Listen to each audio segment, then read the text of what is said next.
نحمدہ و نصلی علی رسولہ الکریم اما بعد۔ سامعین کرام، ابھی لوگ تاریخ کے اوپر بڑا پریشان ہیں کہ کس تاریخ کو شب برات ہے۔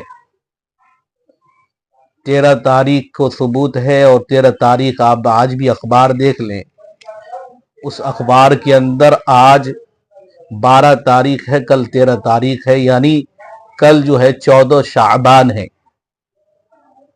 تو لہذا جب کل 14 شعبان ہے، جب 14 شعبان گزرنے کے بعد جو رات آئے گی، اسی رات عبادت ہے، اصل کرتے ہیں۔ بے شمار حدیثیں آئی ہیں کہ بھائی اس رات کے ثبوت ہے یا نہیں ہے۔ اللہ کے رسول صلی اللہ علیہ وسلم نے فرمایا اذا کانت لیلۃ النصف من شعبان فقوموا لیلہا وصوموا یومہا فإن اللہ تبارک وتعالی، کہ نبی اکرم صلی اللہ علیہ وسلم نے فرمایا کہ رات کو قیام کرو، مطلب رات کو عبادت کرو۔ ایک روایت میں ہے کہ حضور اکرم صلی اللہ علیہ وسلم 13ویں رات کو اللہ تعالی سے اپنی امت کی شفاعت کی دعا مانگی، تو اللہ تبارک و تعالی نے ایک تہائی امت کی شفاعت قبول فرما لی۔ پھر نبی اکرم صلی اللہ علیہ وسلم نے 14ویں رات کی اللہ تبارک و تعالی سے شفاعت کی دعا مانگی، تو اللہ تبارک و تعالی نے 2/3 امت کی شفاعت قبول فرما لی۔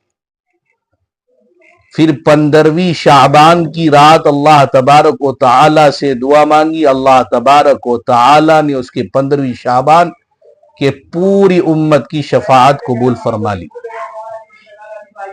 میں ایک روایت اور ایک حدیث آپ کو ایسی سناتا ہوں جس سے یہ بات معروف اور مشہور حدیث ہے۔ نبی اکرم صلی اللہ علیہ وسلم سے حضرت جبرائیل علیہ السلام نے فرمایا یا رسول اللہ صلی اللہ علیہ وسلم، اپنا سر آسمان کی طرف دیکھیے، اٹھا کر آسمان کی طرف دیکھیے۔ حضور اکرم صلی اللہ علیہ وسلم نے اپنا سر اٹھایا تو دیکھا کہ جنت کے 8 دروازے کھلے ہوئے۔ تو پہلے دروازے پر فرشتہ کہتے ہیں کہ خوشخبری ہو ان لوگوں کے لیے جو آج کی رات رکوع کرے، خوشخبری ہو۔ دوسرے دروازے سے فرشتے پکار کر یوں کہتے کہ خوشخبری ان لوگوں کے لیے جو اس رات میں سجدہ کرے۔ تیسرے دروازے پر پکار کر کہتے خوشخبری ان لوگوں کے لیے جو اس رات میں ذکر کرے۔ چوتھے دروازے پر فرشتے پکار کر یوں کہتے ہیں خوشخبری ان لوگوں کے لیے جو اس رات میں دعا کرے۔ 5ویں دروازے خوشخبری ان لوگوں کے لیے جو اس رات میں قیام کرے، اللہ کے سامنے روئے گر گرائے۔ 5ویں دروازے پر یوں لب کشا ہوتے ہیں فرشتہ کہ جو خوشخبری ان لوگوں کے لیے جو اس رات کو پائے۔ 7ویں دروازے پر فرشتے پکار کر یوں کہتے ہیں جو اس رات میں قرآن پڑھے، ذکر و اذکار کرے، اس کے لیے خوشخبری ہو۔ 8ویں دروازے پر پکار کر یوں کہتے ہیں جو اس رات میں جو بھی مانگے گا اللہ تعالی اس کی دعا کو قبول فرمائیں گے۔ حضرت جبرائیل سے حضور اکرم صلی اللہ علیہ وسلم نے پوچھا کہ جبرائیل یہ تو بتا تو صحیح یہ دروازے کب تک کھلے رہیں گے؟ تو حضرت جبرائیل علیہ السلام نے فرمایا یا رسول اللہ، یہ صبح صادق تک، یعنی رات کے اول حصہ سے لے کر اور صبح صادق تک یہ دروازے کھلے رہیں گے۔ حضرت جبرائیل علیہ السلام فرماتے آج کی رات شعبان کی 15ویں شب ہے۔ اس رات میں اللہ تبارک و تعالی جہنم سے قبیلہ کلب کے بکریوں کے بالوں برابر بندوں کو جہنم سے نجات عطا فرماتے۔ تو اس روایت سے پتہ چلتا، ایک روایت اور بھی میں آپ حضرات کو سناتا ہوں، اس روایت سے پتہ چلتا اس رات کی ثبوت کے بارے میں۔ سامعین کرام، حضور اکرم صلی اللہ علیہ وسلم شعبان کی 15ویں رات حضرت عائشہ رضی اللہ تعالیٰ عنہا کے گھر میں ٹھہرے، باری تھی۔ حضور اکرم صلی اللہ علیہ وسلم حضرت عائشہ کے ساتھ لیٹے۔ حضرت عائشہ خود فرماتی کہ حضور اکرم صلی اللہ علیہ وسلم کو بستر پر میں نے نہیں دیکھا، تو میں یہ سوچ میں پڑ گئی کہ ہو سکتا حضور اکرم صلی اللہ علیہ وسلم کسی سوتن کے پاس چلے گئے ہوں۔ میں ڈھونڈنے کے لیے نکلی تو حضور اکرم صلی اللہ علیہ وسلم کو میں نے دیکھا کہ جنت البقی میں اب مسلمان مردوں اور عورتوں کے لیے استغفار کر رہے ہیں، دعا کر رہے ہیں۔ پھر میں الٹے پاؤں پھر گئی اور اپنے خیالات پر ندامت سے یعنی شرمندگی ہوئی۔ حضور اکرم صلی اللہ علیہ وسلم نے فرمایا کہ عائشہ تو جانتی آج کون سی رات ہے؟ آج حضرت عائشہ نے فرمایا رسول اللہ اس کے رسول سے بہتر کوئی نہیں جانتا ہے۔ حضور اکرم صلی اللہ علیہ وسلم نے فرمایا آج 15 شعبان کی رات ہے، اس رات میں تمام اہل دنیا کے اعمال اللہ کے بارگاہ میں پیش ہوتے ہیں۔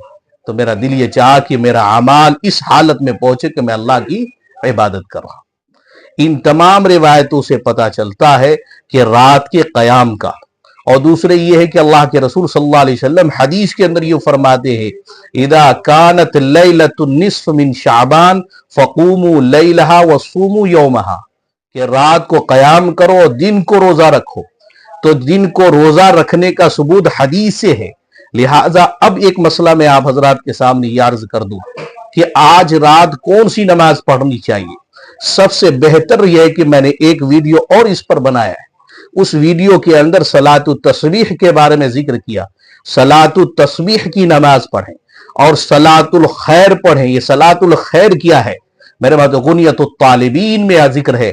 حضرت شیخ المشائخ غوث اعظم جس کو کہتے ہیں محبوب سبحانی شیخ عبد القادر جیلانی رحمت اللہ علیہ فرماتے ہیں اس رات میں 100 رکعت پڑھی جائے اور 100 رکعت کے اندر 1000 مرتبہ قل هو اللہ احد پڑھے، تو اگر جوڑا جائے تو ہر رکعت کے اندر 10 مرتبہ قل هو اللہ احد پڑھیں گے تو قل هو اللہ احد اللہ الصمد لم یلد ولم یولد ولم یکن لہ کفوا احد، تو 100 مرتبہ 100 رکعتوں میں اگر 10 دفعہ ہر رکعت میں پڑھیں گے تو 1000 مرتبہ پڑ جائے گا۔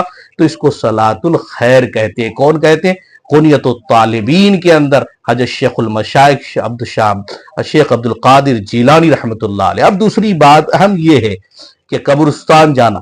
نبی اکرم صلی اللہ علیہ وسلم ایک مرتبہ قبرستان گئے، تو ایک مرتبہ اگر قبرستان چلے جائیں تو آپ سنت کا ثبوت ہو گئی، اب دوبارہ جانے کا ذکر نہیں ہے۔ پھر اس کے بعد یہ ہے کہ دوسرا کام یہ کہے اللہ کے رسول صلی اللہ علیہ وسلم کی میں نے حدیث تیسری بات یہ کہی کہ فقوموا لیلہا، رات کو قیام کرو اور دن کو روزہ رکھو۔ یہ تمام باتوں سے پتہ چلتا ہے، اس حدیث سے یہ بات پتہ چل رہی کہ بھائی رکھنا چاہیے، کیونکہ حضور اکرم صلی اللہ علیہ وسلم کی حدیث ہے اور اس پر عمل کرنا چاہیے۔ دعا کرے اللہ تعالی ہمیں کہنے سننے سے زیادہ عمل کی توفیق نصیب فرمائے۔